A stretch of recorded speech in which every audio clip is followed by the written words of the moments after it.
I know, I've been gone for a very long time. And unbeknownst to you, it was a difficult 10 years. I'm not going to take you through all the agony I've been through, but it was tough. Some of it you might have seen. I don't know if you ever saw on TMZ the big headline, Dave Chappelle drunk on stage in Detroit. Well, if you saw it, I wasn't drunk. I had smoked some reefer with some rappers. Yeah. I don't know if you know anything about hanging out with rappers, but their weed is very strong. Stronger than what I was accustomed to. The article goes on to say I was booed off stage, which is also incorrect. I was booed. I did not leave. It was a long bump. It was a fucking nightmare. 2 puffs of weed, that's all it was. 2 puffs. I never had that happen. When I take 2 puffs of weed, I looked at the guy next to me, I was like, I'm gonna bomb, nigga, I can feel it. And that guy called my name, Dave Chappelle. Niggas was like,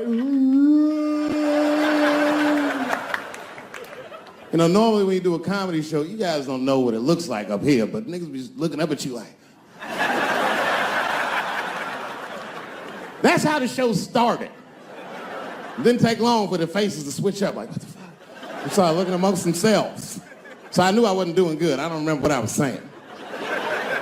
It just took one person to break the ice. It's a black lady with the Ford Motor shirt on. She stood up suddenly. Fuck you, Dave Chappelle. I said, excuse me? She said, I worked all week for this shit, and this show sucks. And in a weird act of racial harmony, a conservative white guy stood up and backed her up. Yeah! The whole crowd band together and started chanting, we want our money back. We want our money back. I said, oh shit. I snapped out of it. Good people of Detroit, hear me. Hear me now. You will never get your fucking money back. Fuck that. I said, I'm like Evel Knievel. I get paid for the attempt. I didn't promise this shit would be good.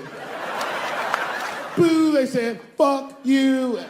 This went on for a long time. And then after the show, I felt so bad, I took half of the money from the show, thousands of dollars. I said, I'm gonna give this to charity. You know what I did? I bought $25,000 worth of bubble gum and drove around Detroit and handed it out to the homeless so they could chew it and still be hungry.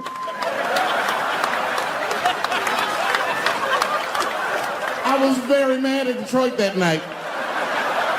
Because not only did I bomb, nigga, I had to go back to the very same room the next night and do it all over again. Fucking nightmare. That would be like if you were having sex with a woman and for some reason, this would never happen, but for some reason, she had a mouse trap in her pussy. You get caught in the trap. And then you gotta fuck her again tomorrow night. I'd still do it, but, you know, I'd be careful the next time. The old mouse trap in the pussy trick, eh? Fool me once. But we've already been through it, like Michael Jackson. Remember when they said all that shit about Michael Jackson? They never proved anything till his dying day, but they said that he did some very heinous things. And one time I watched a documentary about it. They were talking about all the shit Michael Jackson allegedly did. And as they were saying all these allegations, they started showing pictures of his home, the Neverland Ranch. You ever seen Michael Jackson's house on television? Well, the short of it is, there's a lot of things for kids to do with that place.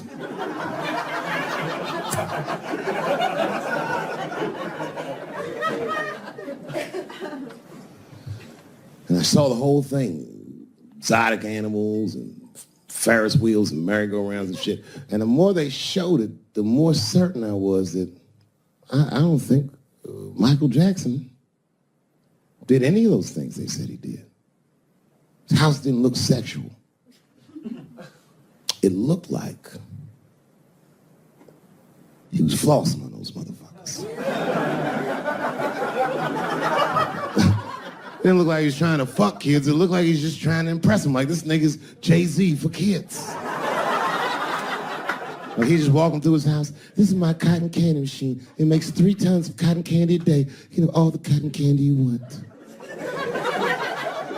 This closet is filled with nothing but custom-made karate slippers. Isn't that cool? Shall I have my monkey bring us more cupcakes? Hey guys, let's watch a movie.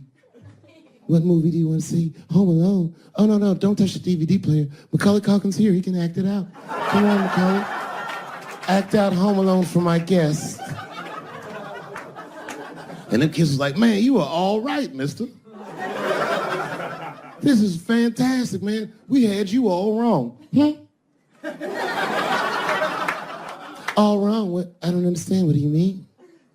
Huh? Oh, well, you know, man, we thought it was going to be the usual. Like, you're going to have us come over and give us some wine cooler and, you know, suck our dicks. What? Suck your dick? You faggot-ass kids. Somebody trying to suck your dick, nigga? I was trying to show you a better life. Bubbles, get these kids the fuck out of my house. You're just like everyone else. Hollywood is no place for moral absolutism. You know what I mean? We must never forget that R. Kelly peed on a 15-year-old girl. And he also wrote, I Believe I Can Fly. Same guy, same lifetime. If I showed you that video of him peeing on that girl and scored it to I Believe I Can Fly, he'd be torn. I used to think that I could not go on. You would know how to feel. If I can see it.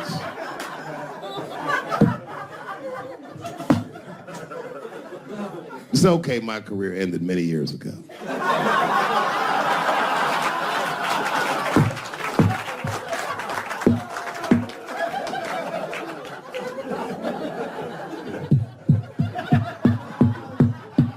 She's just like, you need to stop doing that. And then I tried to change the subject. I go, how is school going, boys? And my sons tell me, well, we didn't have school today, technically. I'm like, well, what's going on? He said, well, there was like a school shooting drill. I never heard of this. You know what this is? They have drills that they make kids do where they practice what to do if somebody comes to shoot up their school. I'd never heard that before. I was like, what the fuck? Then I had to tell my sons the truth. I didn't want to tell them this shit. Son, listen to me. Fuck that drill. If somebody comes to your school and wants to shoot it up, I'm just gonna be honest with you. You probably gonna get shot, nigga. I'm just being real. You got a famous dad. I talk a lot of shit. They're gonna be gunning for you, little buddy. Just stay low and run in a zigzag pattern and don't try to save anybody, son. Do you understand me?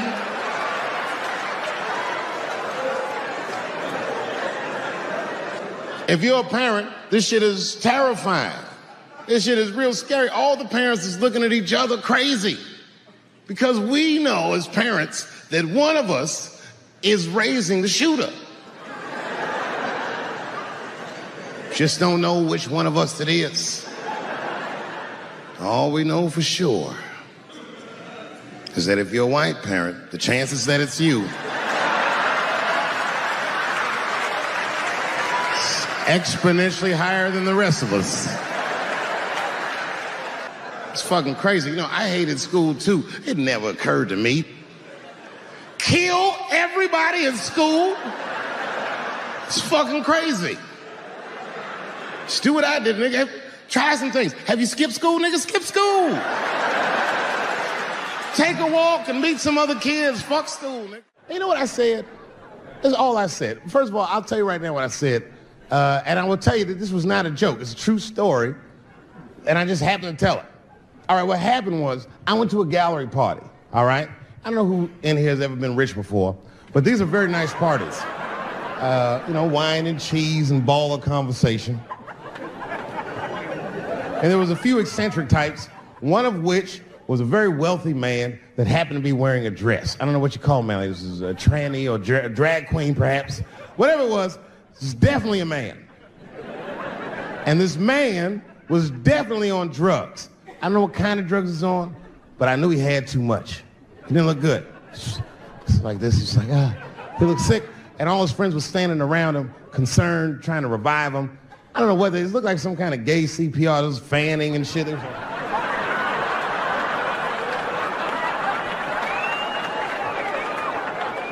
I saw all this from a distance. Now, I should have minded my own business, but I got curious. I was like, oh. And I went over there. All I said, excuse me, gentlemen, is he okay? And then they looked at me like I was evil. Oh. She is fine. I said, word? Oh. I'm sorry, I didn't know this is what we were doing. Here's my thing. I would support anybody's right to be whoever they feel like they are inside. I'm your ally in that. However, my question is, to what degree do I have to participate in your self-image? Is it fair that I have to change my whole pronoun game up for this motherfucker? That doesn't make sense. Seriously. If I put on an Argyle sweater and I'm like, hey everybody, I feel like a white guy in this sweater and I want some goddamn respect and a bank loan. That's not gonna work. Give a fuck how I feel. Why should I give a fuck how you feel? Nigger is a pronoun.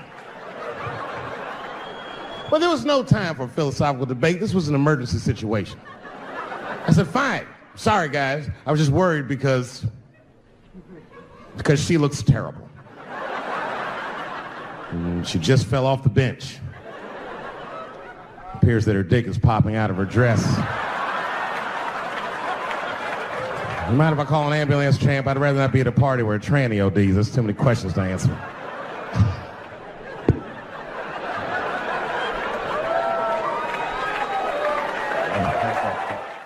I said, I'm in the wrong business. I should be the president. Shit, I'm in the wrong business. See, the only reason I don't want to be president is because I'm black. That would make it too hot for me.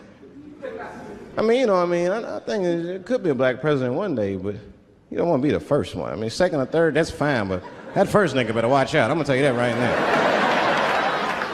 It'd be too hot. I mean, I'd be the first black president. I don't think that nobody would really, really hurt me. I'm sure somebody would want to hurt me, but I don't think they'd touch me because my vice president will be Mexican for a little insurance. You know what I'm saying? And you can shoot me if you want, but you're just gonna open the border up, so you might as well leave me and Vice President Santiago to our own devices. Ain't that right, Santiago? See.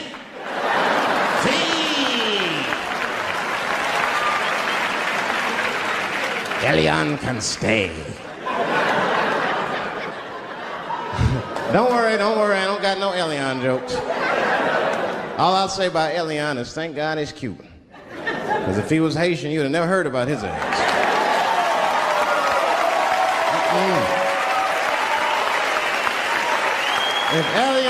If Elian Gonzalez was Elian Mamumbo from Haiti, they'd have pushed that little rubber tube right back in the water. Sorry, fella, all full.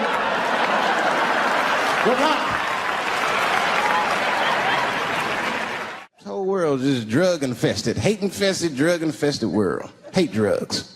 I heard the worst drug story. You know what my friend told me? You know what he's dealing with? His landlord is hooked on crack. That's terrible. That's pressure. If your landlord's hooked on crack, that means you've got to have the rent. You come around all the time. I got the rent. It's not even due yet. It's the 10th. Come on, I need it. Let me just get $20 of it now and then just give me the rest of the end of the month. Every couple hours. Hey, look, I'm going to need some more of the rent. This building's falling apart. Things came up. Comes home early from a party. Landlord's in the crib going through his shit. What are you doing in my house? Ah! Where's the sink? I came to fix it. It's in the kitchen. I thought it was in the drawer. I'll fix it tomorrow when I come for the rent.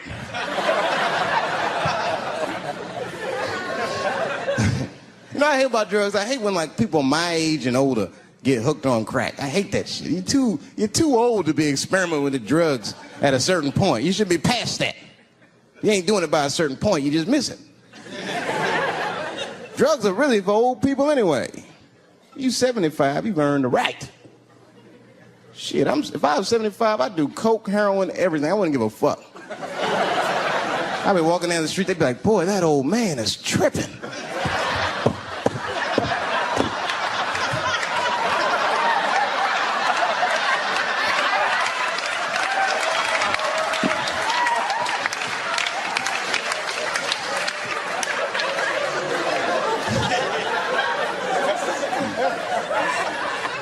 Can't do everything.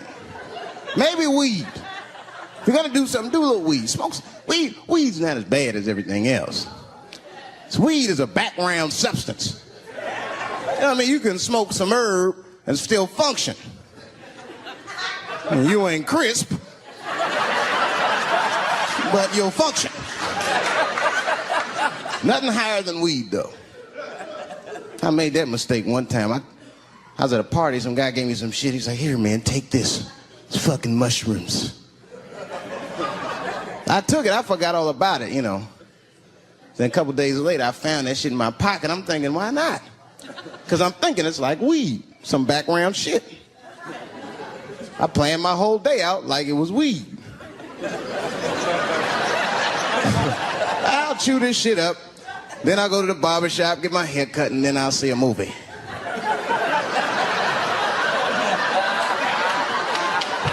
I chewed it up.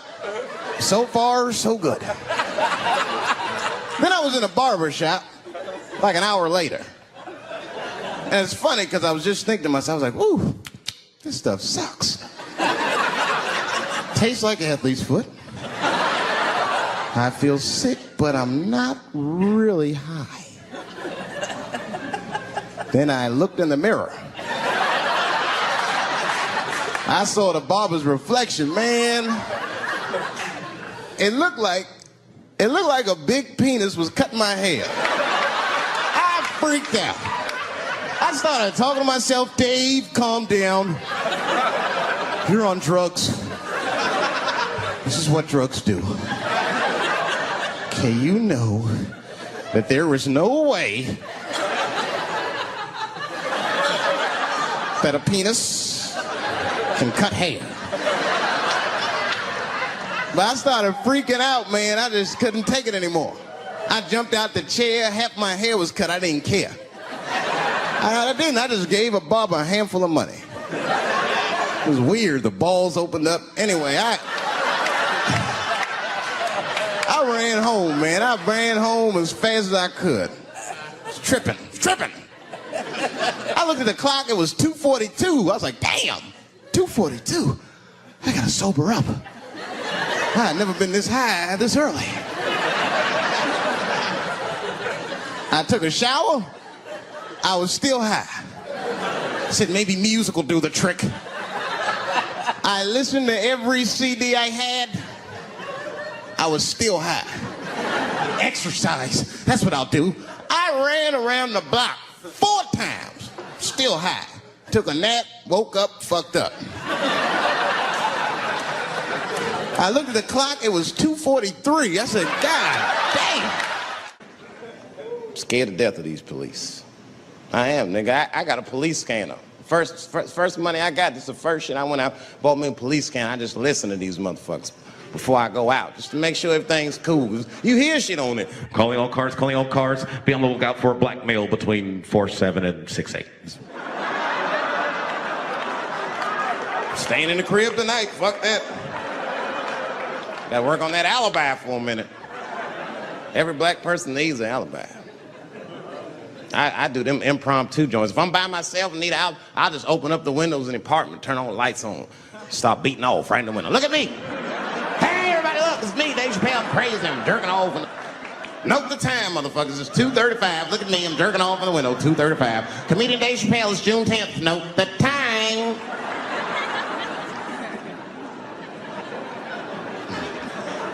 That shit could save my life. Officer David Chappelle couldn't have done that. I saw him in his window masturbating from 2:35 to 2:37. I'm certain of it. He was standing on a clock and holding a calendar and today's paper. Fuck, I need an alibi.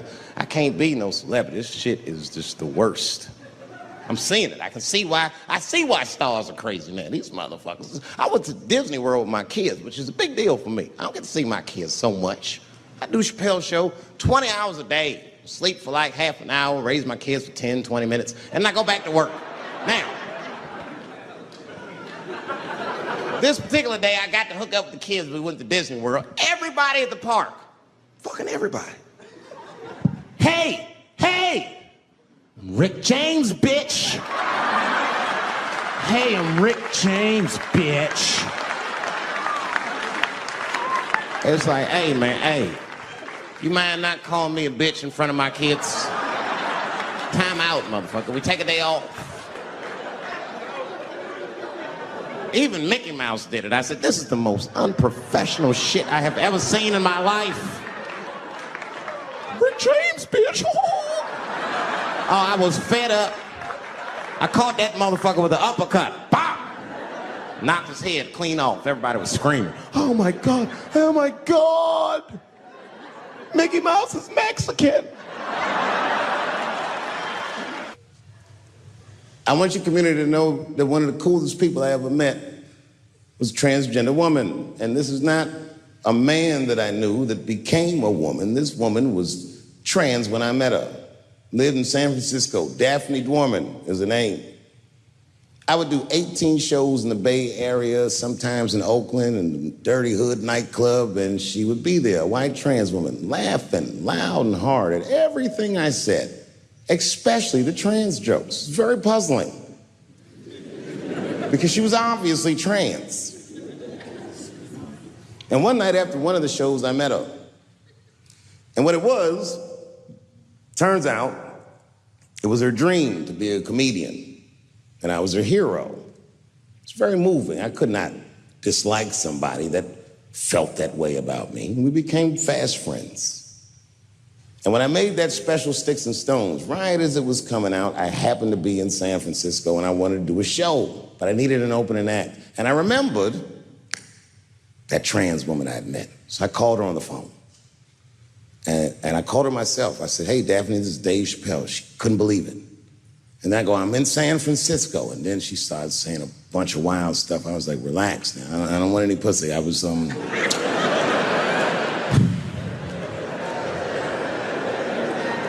was calling because I'm doing a show and I need an opening act. And I was wondering if you'd open the show. And she was like, fuck yeah. Now, I didn't know this at the time, but this woman had only done stand-up comedy 8 times in her life. This is little to no experience. And now she's about to open a show for what many call the GOAT.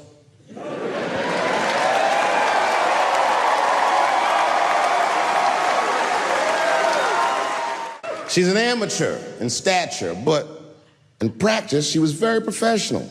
She showed up early, which is something I appreciate, because I like people to be on time. She was dressed to the motherfucking nines. I mean, I'm transphobic, and even I was like, you look nice.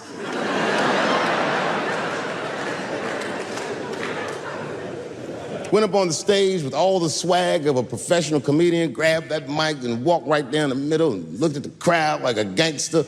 Man, you should have seen her work. This bitch bombed for 45 minutes straight. And I am not exaggerating, young man. That show was terrible. Stunk. Stunk. And then she brings me on and, you know, I was like a glass of water after a handful of salt. The crowd was happy to see me. I was killing it. But here's what impressed me. Any other comedian I've ever seen, if they had bombed as bad as she did, would have snuck out of the back of the theater and went home and cried or something. And she didn't do that. Not only did she not leave, she found a seat right up in front. You know, when a new comedian watches an experienced comedian in comedy, we call this taking class. And this bitch took my whole class. She sat up there and was laughing as hard as she always laughs, as if nothing bad had even happened to her. And I saw her show. Something bad happened to her.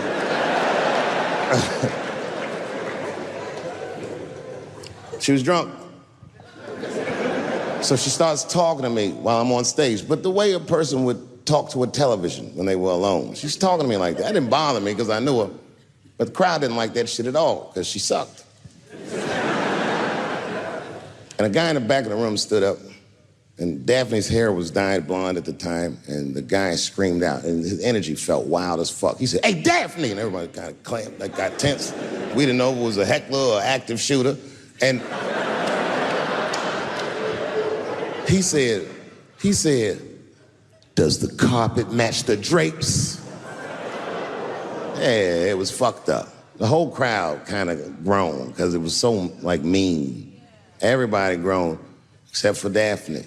She kind of laughed, which was weird. And then she didn't even look all the way back. She said, "Sir, I don't have carpets.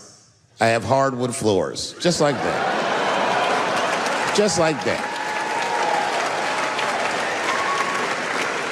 And boy, when she said that shit, it blew the roof off the place.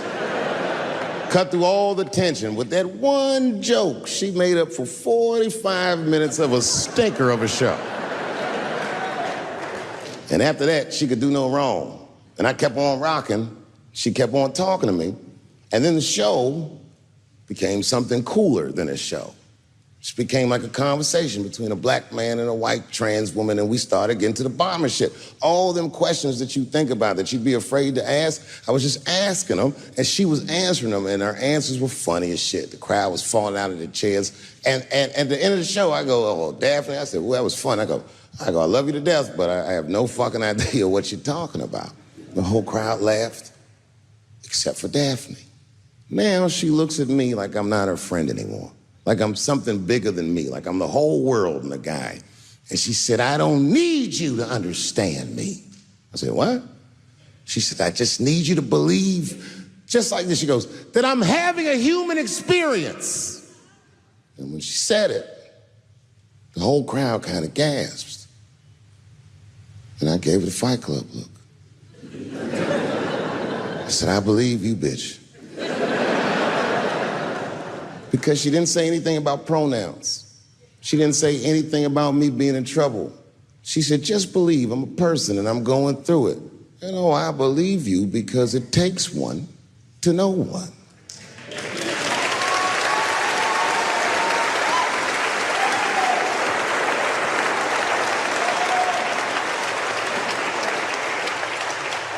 And then I told the crowd good night, and they start going crazy. And before the applause gets to its crescendo, I say, "And don't forget my opening act, Daphne."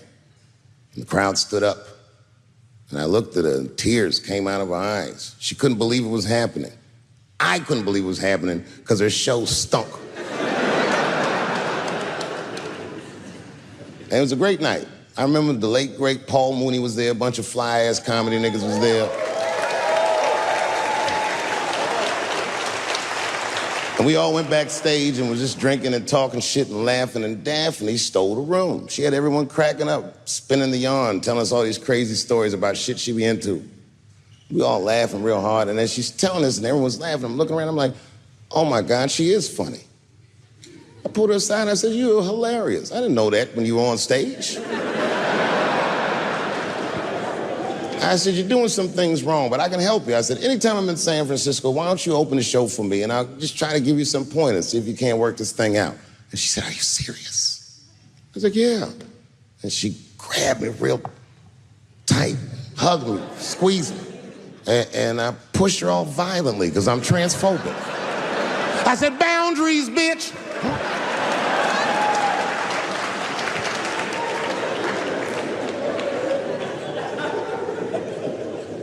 When Sticks and Stones came out, a lot of people in the trans community were furious with me, and apparently they dragged me on Twitter. I don't give a fuck, because Twitter's not a real place.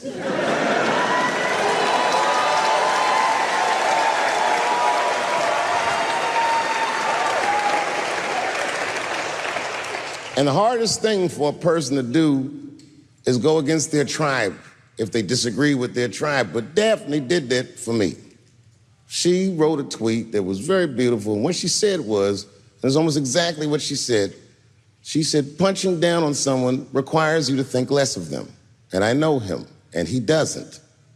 He doesn't punch up, he doesn't punch down, he punches lines, and he's a master at his craft.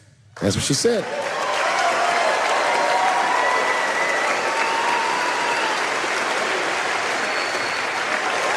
Beautiful tweet, beautiful friend. That took a lot of heart to defend me like that.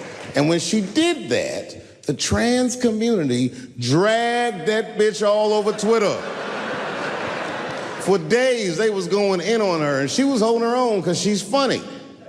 But 6 days after that wonderful night I described to you, my friend Daphne killed herself. Oh, yeah. It's a true story. My heart was broken. Yeah, it wasn't the jokes. I don't know if it was them dragging her. I don't know what's going on in her life, but I bet dragging her didn't help. I was very angry at them. I was very angry at her. I felt like Daphne lied to me. She always says she identified as a woman, and then one day she goes up to the roof of a building and jumps off and kills herself. Clearly, only a man would do some gangster shit like that. Hear me out. As hard as it is to hear a joke like that, I'm telling you right now, Daphne would have loved that joke. That's why she was my friend. I was reading her obituary, and I found out she was survived by a daughter. And the moment I found that out, and this is true, Anderson Cooper from CNN texted me. And all he said was very nice. He said, "I'm sorry to hear about your friend." And I texted him right back, "New phone, who this?"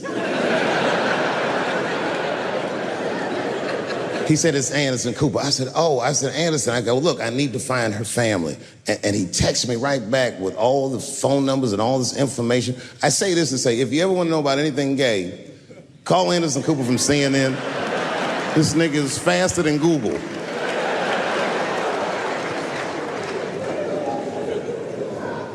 And what I did is I got in touch with her family and I started a trust fund for her daughter, because I know that's all she ever really cared about.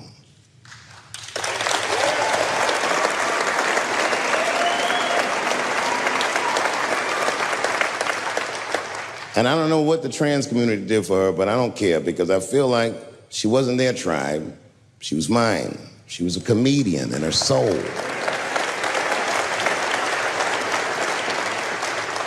Her daughter is very young, but I hope to be alive when she turns 21, because I'm going to give her this money myself. And by then, I'll be ready to have the conversation that I'm not ready to have today. But I'll tell that little girl, "Young lady, I knew your father." And he was a wonderful woman.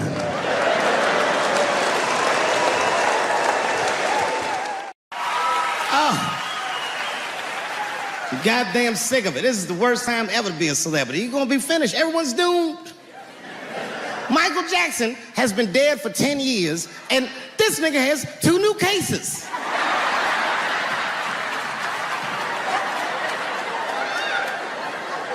And if you haven't watched that documentary, then I'm begging you, don't watch it. It's fucking gross. I felt like HBO was sticking baby dicks in my ears for 4 hours straight.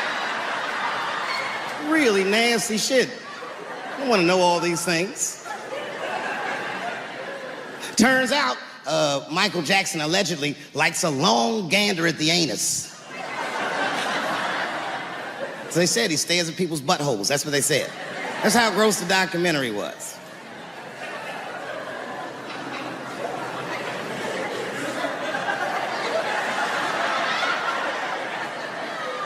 I'm gonna say something that I'm not allowed to say. But I gotta be real. I don't believe these motherfuckers. I do not believe it. But let me qualify the statement. I am what's known on the streets as a victim blamer. You know what I mean? If somebody come up to me like, Dave, Chris Brown just beat up Rihanna. I'll be like, well, what did she do?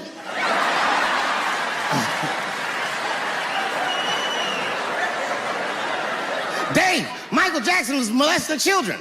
Well, what were those kids wearing at the time?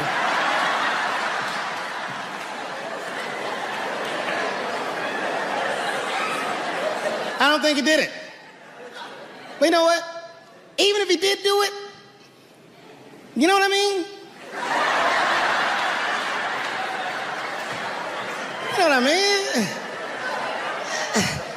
I mean, it's Michael Jackson. I know more than half the people in this room have been molested in their lives. But it wasn't no goddamn Michael Jackson, was it? This kid got his dick sucked by the king of pop. All we get is awkward Thanksgivings for the rest of our lives.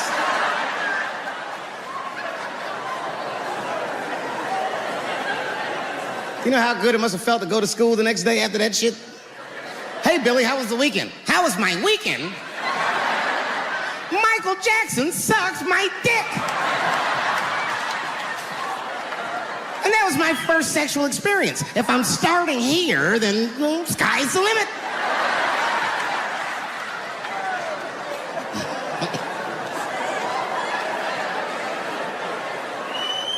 I know it seems harsh, but man, somebody's got to teach these kids. There's no such thing as a free trip to Hawaii. Yeah, he's gonna want to look at your butthole or something.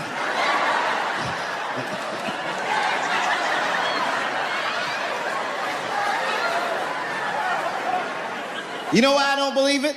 You know why I don't believe it? Because if Michael Jackson's out here doing all this molesting, then why not Macaulay Culkin? Macaulay Culkin said in an interview that Michael Jackson never did anything inappropriate with him or even around him. Think about that shit. You know, I'm not a pedophile. But if I was, Macaulay Culkin's the first kid I'm fucking, I'll tell you that right now.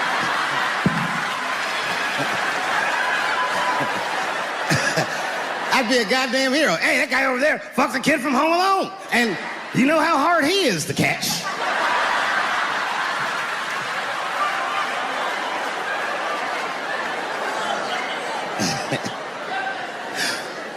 My mind's telling me no.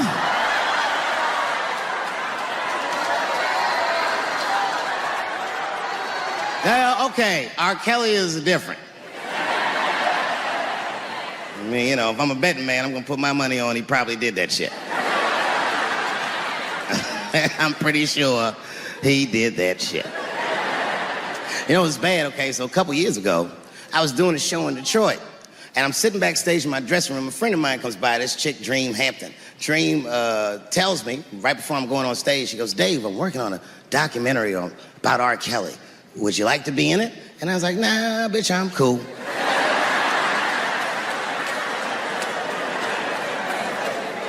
I went on stage, I just forgot about the shit. And then 2 years later, the documentary comes out, Surviving R. Kelly.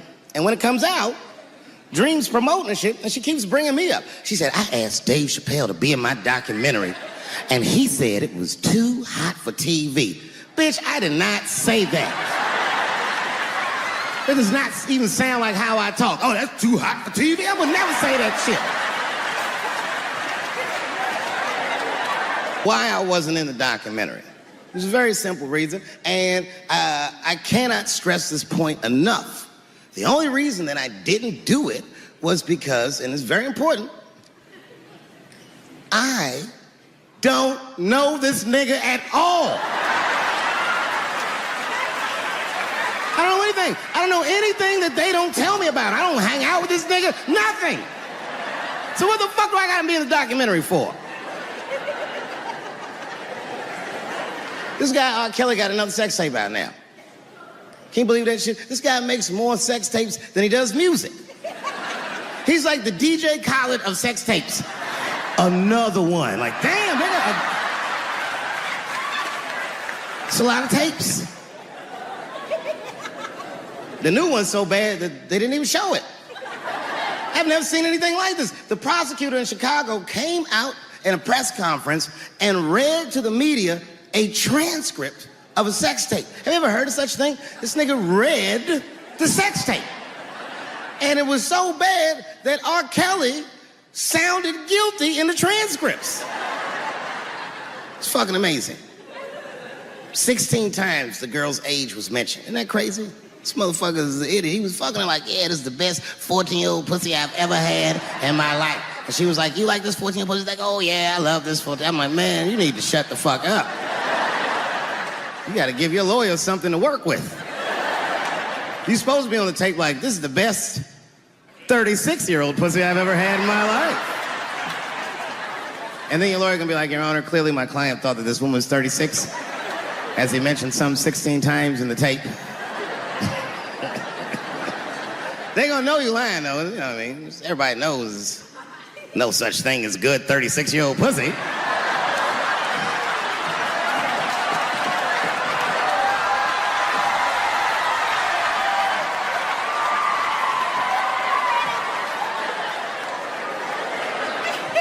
Doesn't matter what I say.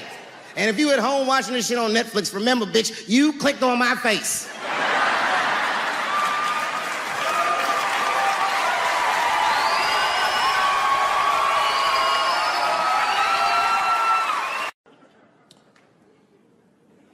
The second time I met O.J. Simpson.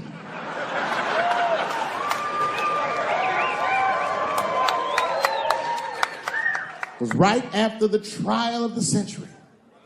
There I was, now a young man of probably 23. O.J. Simpson was the most famous or infamous face on planet Earth. I was in a restaurant in Beverly Hills with my agents. I wasn't alone in the restaurant, but I was alone. I was the only black person in the restaurant. And in the 90s, that felt very uncomfortable. Now I tend to enjoy it at this age.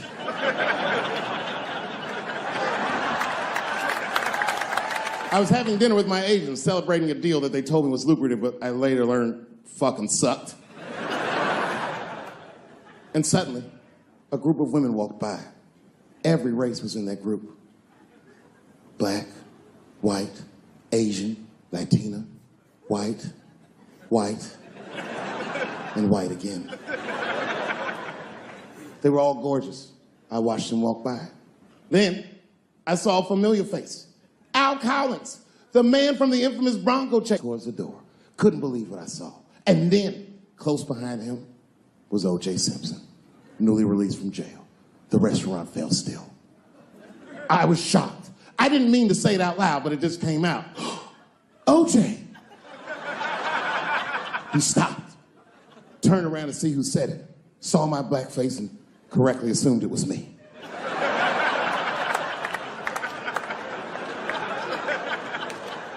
I was sitting in the corner of the booth. He leaned over all the white people I was having dinner with and shook my hand. How are you, young man? He looked in my eyes, and I could see in his eyes that he didn't remember meeting me the first time. And then he walked away. And I looked back at my agents, and all of them had nothing short of disgust on their faces. And the only one with the courage to voice their disgust was a woman named Sharon, who used to represent me. How could you, she said. How could you shake hands with that murderer? I said, Sharon, with all due respect, that murderer ran for over 11,000 yards.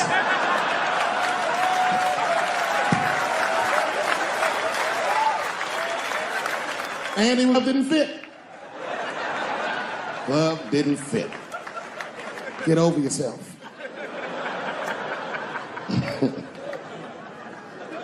Some people can't do that. Some people just can't get over themselves. Gay people have a hard time doing that recently. Here we go. Here comes the deep water. No, recently I've noticed that. I noticed that with that Manny Pacquiao controversy. Yeah, no, it was now in the gay community's defense, Manny Pacquiao said some outlandish shit about gay people. Very, very not nice things that I won't repeat, but there was biblical verses and some analogies to animals. Wasn't a good look. Nike took his shoes immediately, which I thought was a little harsh. A little harsh. You know what I mean? Because he's just because he's Asian. You know what I mean? Fuck you gonna take shoes off Asian dude to appease a gay dude? You know what I mean? No? You don't know what I mean. But Asian people kind of know what I mean. No? No Asians in the front? No? No, this is what I mean. Okay, look. Okay, you're an Asian dude. No, I say this with no disrespect. But we're all Americans, right? And we can agree that America has a huge body count all over the world, but nowhere more than Asia. Literally, if you look at history, recently, we have bombed the masculinity out of an entire continent. We dropped 2 atomic bombs on fucking Japan, and they've been drawing Hello Kitty and shit ever since. There's a lot of lady boys in the wake of our bombs. And I know these things because my wife is Asian. She's Filipino. All right, well, okay, so that explains it. Now you know why you see me at all those Filipino events. I'm not there picking up pussy, I'm dropping some off.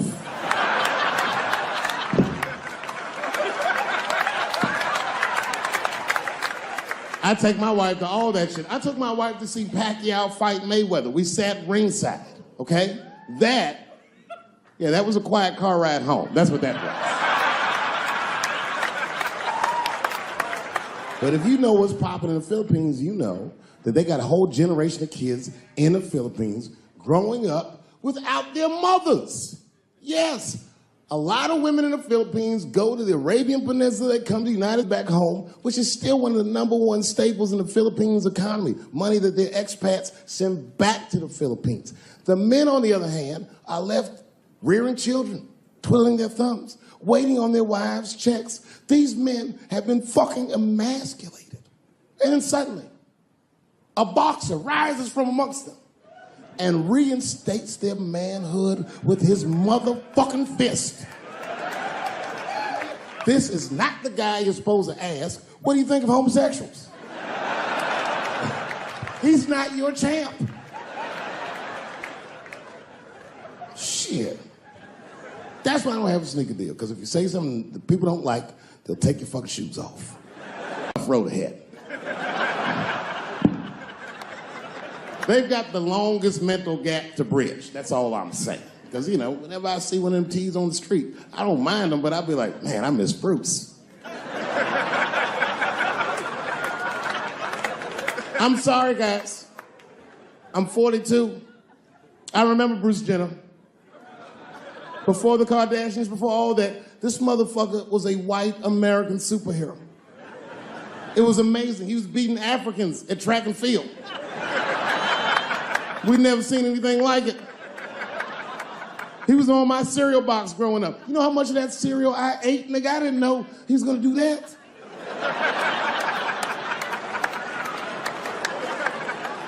I knew before you guys knew. I heard things on the street in Hollywood. You know, you just be out, see people. Hey, what's up, Kanye? Why the long face? Nigga, you'll see. I got 2 mother-in-laws now.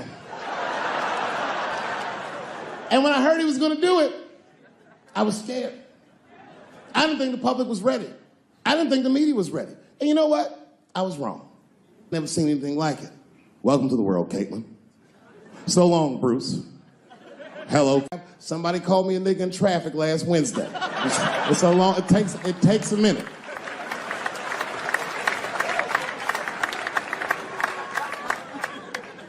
My wife's friend, Stuart, told me that. My wife has a lot of gay friends. Stuart's their leader. She has a lot of gay friends. And I don't like them.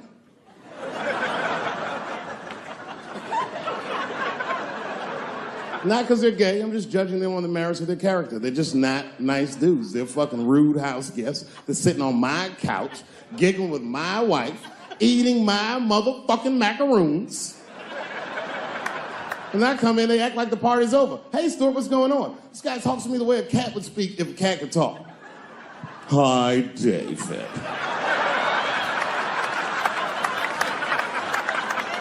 Stuart, what's all the beef, man? What's going on?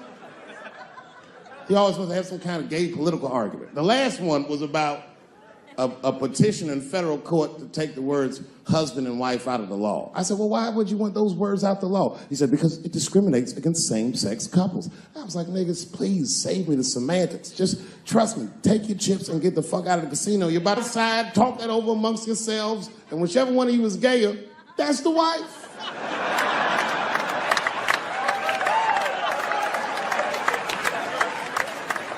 No, Stuart didn't like that.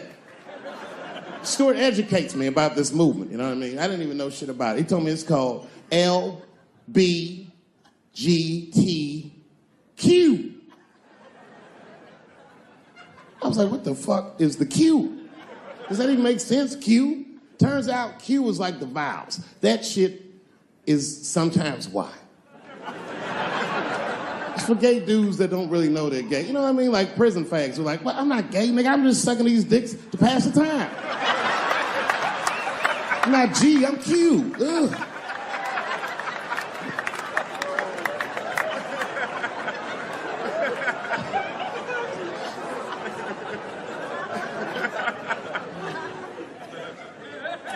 I think, okay, again, of all those letters, the T has the toughest road ahead.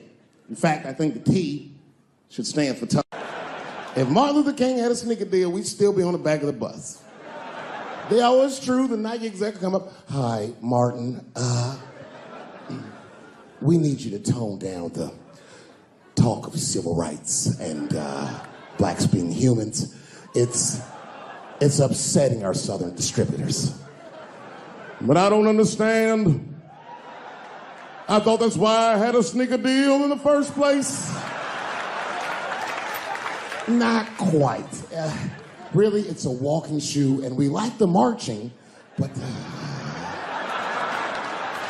try to understand. Fuck that shit. You know, I get it, though. I understand why gay people are mad, and I empathize. You know what? I'm just telling you this as a black dude. I support your movement, but if you want to take some advice from a Negro, pace yourself. These things take a while. Just because they passed the law doesn't mean they're going to like it. Brown versus Board of Education was in 1955. I was shocked. Is this happening? Wait a minute. Is this a time in American history when an American can make a decision for themselves, and even though other Americans don't understand it, they'll support it and let this person live a happy life? Is this what's happening? If it is, then good for America. That's Dave Chappelle, the American. Although Dave Chappelle, the black American, he was a little jealous. I was like, how the fuck are transgender people beating black people in the discrimination Olympics? If the police shot half as many transgenders as they did niggas last year, it'd be a fucking war in LA. I know black dudes in Brooklyn, hard street motherfuckers that wear high heels just to feel safe.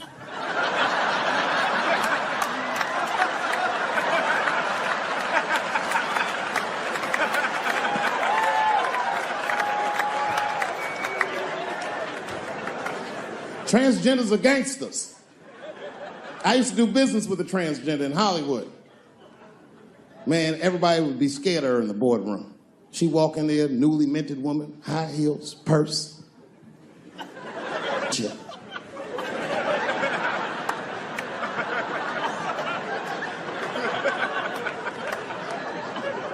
And then she walked to the head of the conference table, stare at us all, reach in her purse, and pull her old dick out and throw it on the table. Let's talk business, gentlemen. Ah!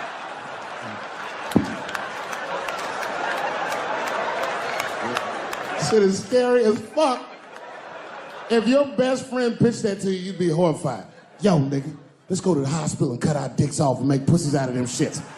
What? Can't we just get matching jackets or tattoos or something? Sure, that's what you want to do? There's only one way to find out, nigga. Wu-Tang, bow, bow.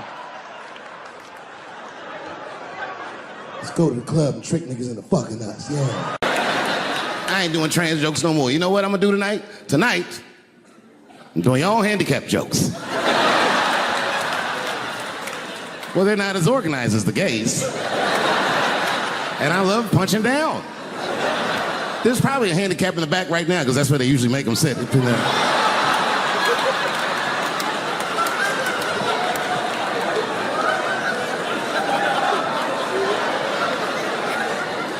I came here to laugh at transgender people. I didn't know this nigga was gonna make jokes about us. Come on, y'all, let's get the fuck up out of here.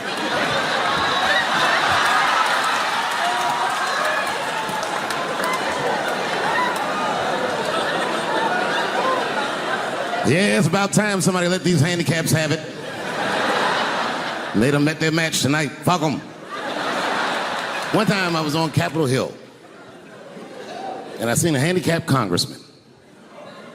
Madison Cawthorn, that's his name.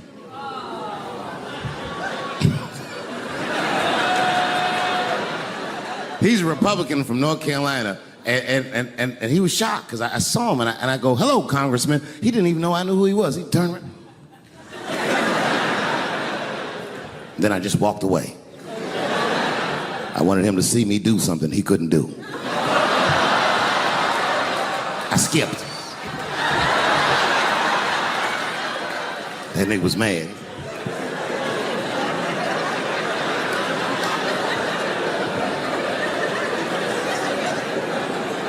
He's no longer a congressman.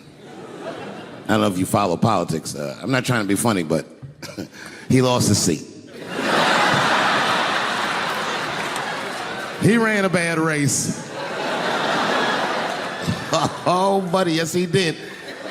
And you know what he did wrong? He was running for Congress again, and this motherfucker tried to be controversial. He was on all them right-wing podcasts talking all that shit. He was like, Washington is worse than Hollywood. I was at home like, what? He said, these people are disgusting. They have orgies and sex parties and drug parties. And I was thinking, this nigga sounds like Juicy Smouye. He's lying. Now, I don't doubt that they do this kind of shit in Washington. But I doubt he's seen it with his own eyes. Because who the fuck invites a paraplegic to an orgy? So this nigga can roll around and snitch on everybody.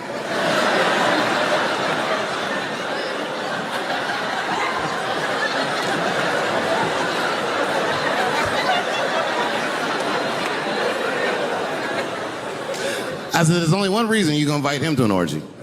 And you know what that is. Have at it, guys. I can't feel anything. Let's get this bill passed for America. One at a time, folks.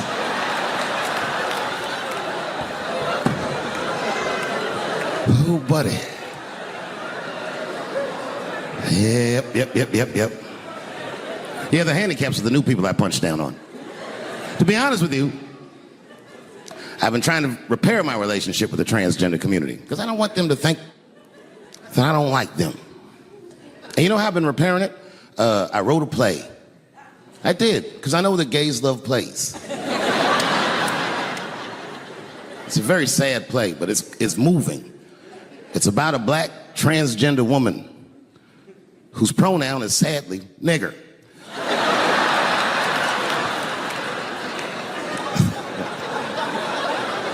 It's a tearjerker.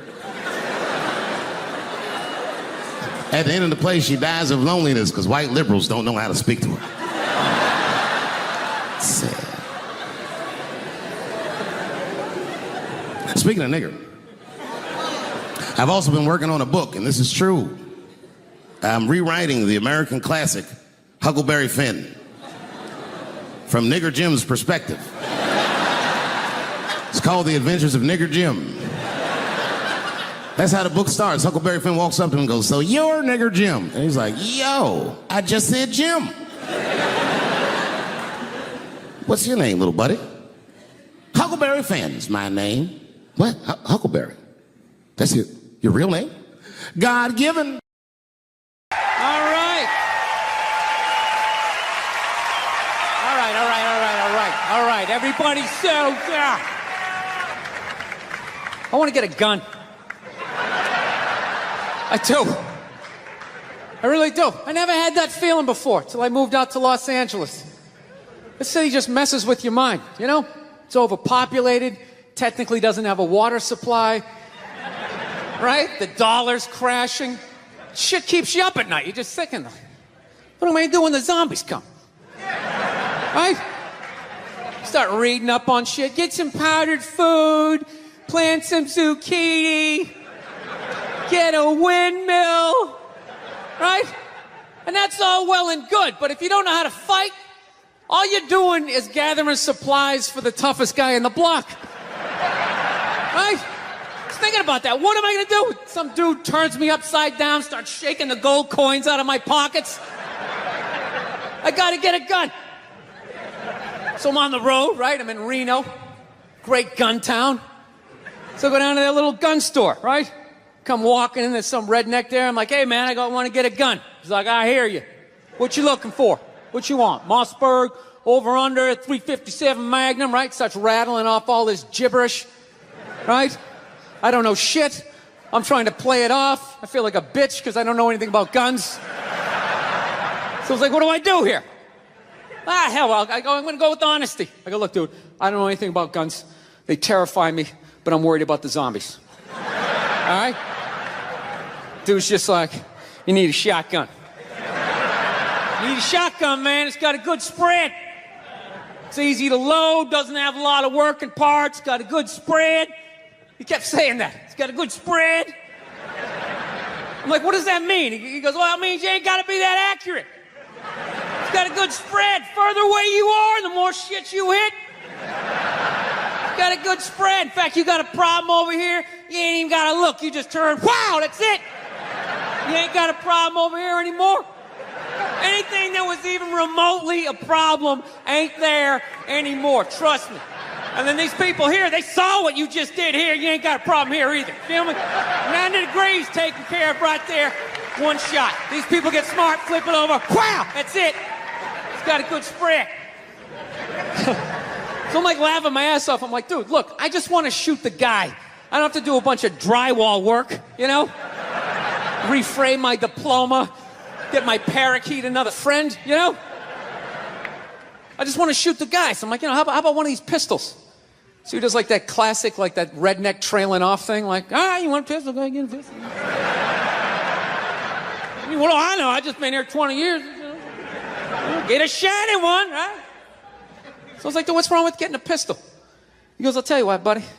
Because life ain't a movie. You feel me? I'm like, no. Can you please stop speaking in these backwards riddles? Can you just say what you're saying? I told you I don't know shit about guns. Come on, do me a solid here. He goes, well, look, you ever watch a movie? Guy go, blah, blah, blah. He kills 3 people. Real life, man, you miss. You miss all the fucking time. You miss enough times, man, you're empty. You might as well just be standing there with a big stapler in your hand. Man, what you gonna do? I was like, well, fuck it. Let's get the shotgun. So he's all ready to box the thing up, and then I'm like, wait a minute. I live with my girl. I can't just show up with a shotgun, right? That's not some shit you can just come home with. If I found this stool on the side of the road, I can come home with this. Look at it. We can refinish it. We can carve our initials in it. We can have a good time, right? You can't just show up with a shotgun. Hey, I got it for us, right? One barrel for you, one for me? No. So she kiboshes the whole thing. Till the other night, somebody broke into our car sitting in the driveway. Starts fucking with her head, right? So she starts reading up on guns, you know? But she's reading too much because now she wants to get one, but she's just like, well, I heard you got to keep the bullets in the safe, keep the stock in the garage. And then what? I run around the house and assemble it. There's some dudes chasing me with an axe. You know, even thinking this thing through, sweetheart. Just running around. Where's the scope? It's in the living room. He's in the living room.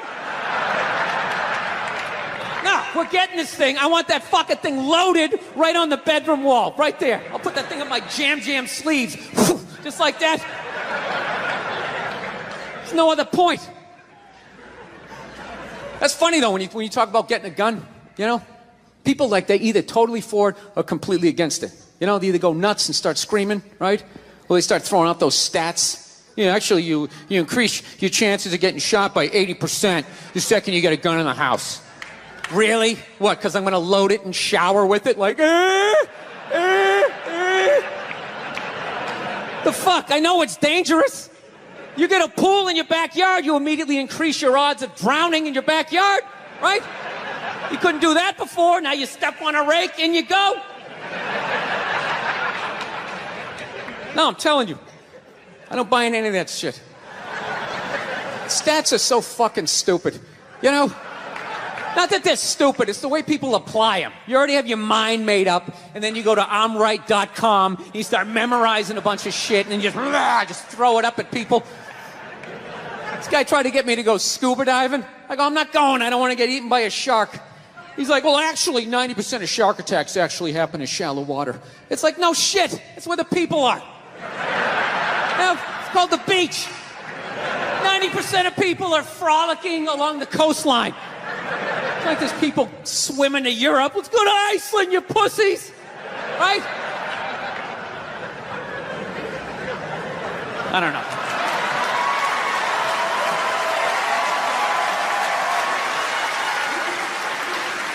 I hate guns, personally. I can't stand them.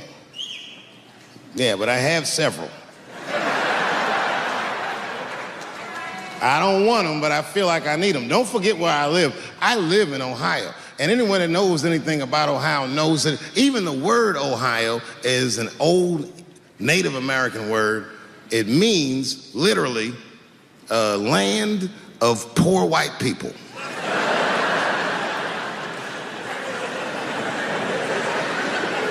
And I don't know what's going on down here, but in my experience, poor white people love, and I mean they fucking love, heroin.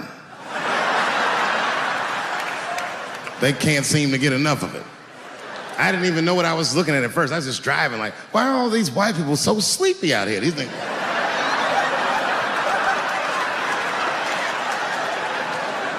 It's really bad.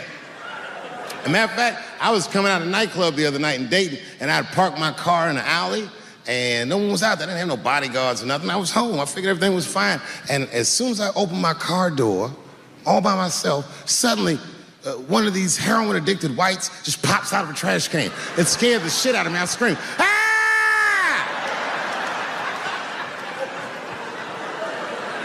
And then I realized it was a woman. She was fucked up. She's like, hey, man. Hey, man, relax, okay? I'm sick, all right? I need some drugs, man. Please, I'll suck your dick for $5, man. I was like, ugh. 2.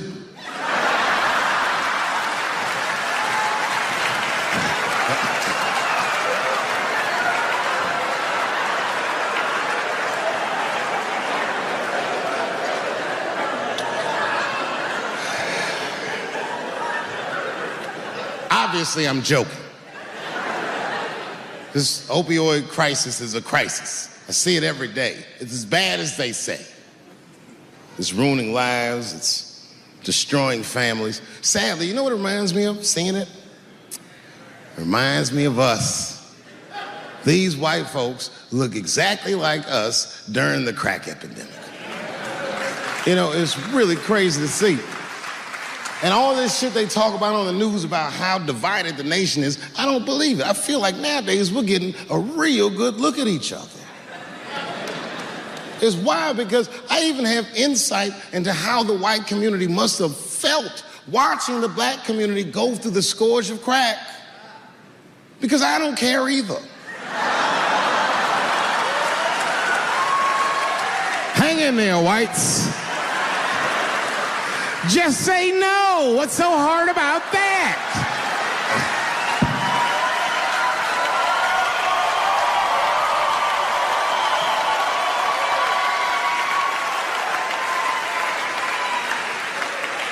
Remember when y'all said that to us? But it's okay. There's no grudges. Now you finally got it right. Once it started happening to your kids, you realize it's a health crisis. These people are sick. They are not criminals. They are sick.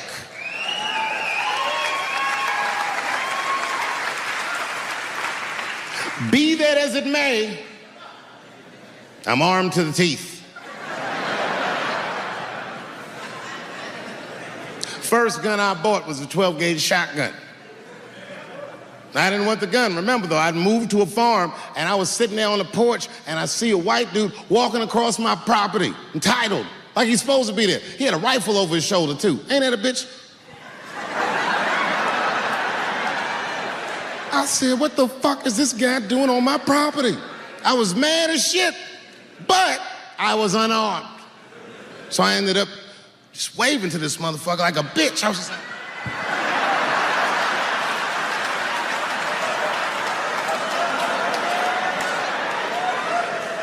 And as soon as he got far enough away, I ran to my car and sped to Kmart. This is in a rural white area. And remember, I was nervous because a guy was on my property, I'm black, and I was sweaty. You know what I mean? And I ran to the gun counter, black and sweaty, sweating and black, and I looked up at the nigga, I was like, I look like a slave or something.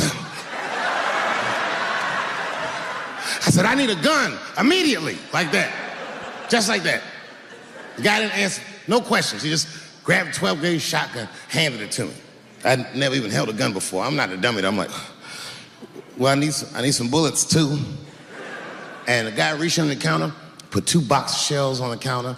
He said, all right, buddy, which box do you want? And I didn't know. One box had pictures of some ducks on it. The other box had a picture of some deer.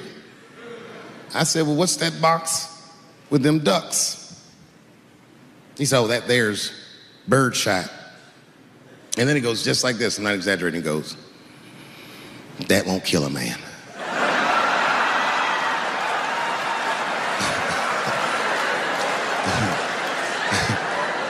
He said, it'll just pepper him up nicely. I said, what the fuck? Pepper? You know what it means to pepper a motherfucker up?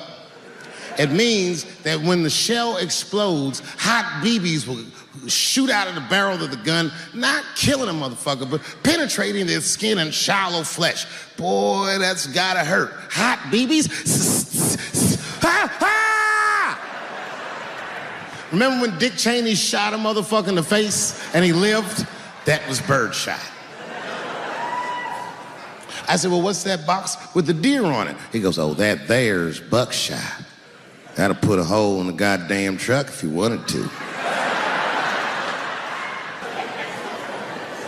But I didn't know that if you're defending your home with a shotgun, the formula dictates that you're supposed to buy both boxes. This was not a formula that I was familiar with. It goes like this. The 6 shots in a 12-gauge shotgun, so when you load the gun, you load it like this. First shot, bird shot. Next shot, buckshot. Bird shot, and then after that, gun's Jamaican. Buckshot, buckshot, buckshot.